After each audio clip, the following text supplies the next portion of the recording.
I got home from a business trip and noticed my slippers were still wet. I asked Mary if we'd had anyone over. She froze for just a second, then laughed it off. Come on, you know I'm terrible with people. I just like quiet weekends at home. Isn't that what you always said you loved about me? That I'm so low maintenance? I gave her a vague smile and waited until she left to go shopping. Then I went through the apartment, room by room. Someone had used my razor. A pair of pajamas in the closet had been worn. But the kicker? The box of condoms in the nightstand was completely empty. 2 days, 12 condoms. Guy had stamina, I'll give him that. I swallowed my anger and pulled out my phone. Get me all the security footage from our building for the past 2 days. And keep it quiet. Next day at work, the footage was already in my inbox. I clicked it open and scrubbed through. Clear as day. Time stamped down to the second. Starting 3 days ago, some guy had been coming and going from my place. A lot. The last clip was from an hour before I got home. The elevator opened. He stepped out with his arm around Mary's waist. They stopped right outside our door and kissed. Long, slow, the kind of kiss where you can't tell where one person ends and the other begins. Mary's hand slipped inside his coat. I'd never seen her like that. So eager. So hungry. I knew exactly who he was. Dean Gilbert, Mary's new assistant. I'd seen his resume. 25, fresh back from some program overseas. 6'1", with the kind of face that gets you places. The video froze on him kissing her neck. I closed the window and leaned back. That's when someone knocked. 2 quick raps. Come in. The door opened, and there he was, Dean Gilbert, in a fitted light gray suit that showed off his height, every hair in place. His eyes had that cocky confidence you see in young guys mixed with something lazier, almost smug.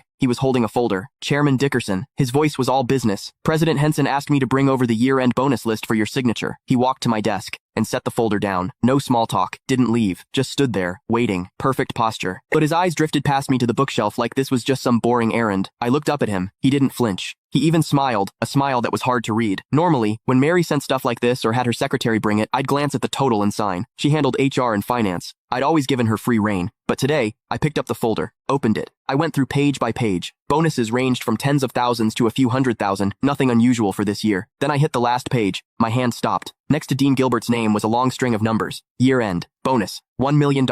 And in the notes, plus one company BMW, 730 Li, $1 million.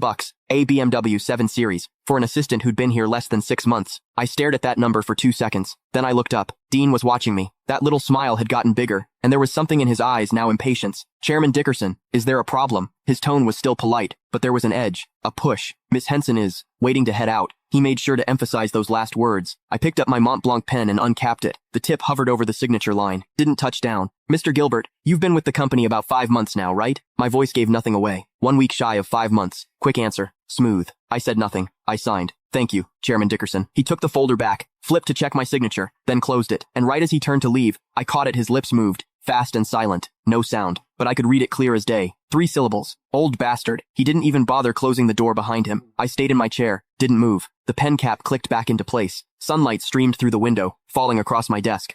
Click the link in my bio to get the full story for free.